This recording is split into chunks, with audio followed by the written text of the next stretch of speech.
For me, critical writing, one of the vital aspects of critical writing is it's got to achieve clarity.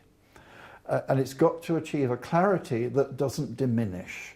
Yes, it's easy to achieve clarity if you crudify, if you offer the message of a film, for instance. If you want to convey an accurate sense of the multi-layered meaningfulness of a film, the ways in which its apparent contradictions yield a different kind of depth, a different kind of truth, then certain kinds of crude clarity are not available. So it's a clarity that can articulate subtlety that I'm looking for.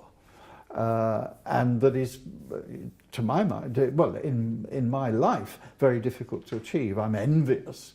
An evident instance is Robin Wood. Robin Wood could pick up his pencil and write about more or less any film that he'd just recently seen and find something truly interesting to say. I'm totally incapable, or I think I am, of doing that.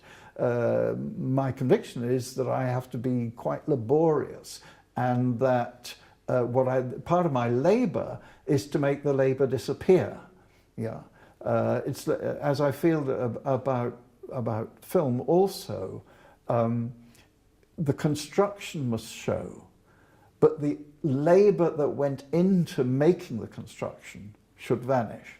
Or in the ideal case, that is what happens.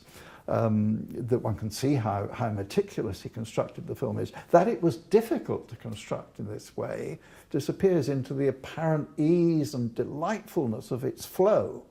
And I want my writing to have something similar. I want my writing to give pleasure as well as illumination.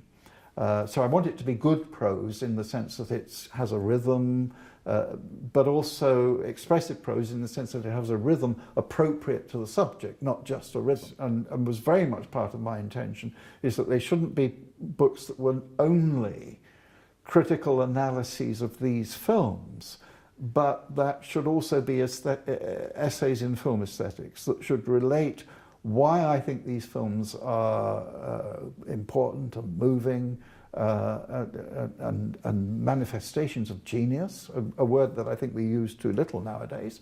I want it to be not only those things, but also to say something about why it is that this way of making film that has been achieved, why it is that this achievement tells us something more general about what cinema can do and where the potentialities of cinema come from.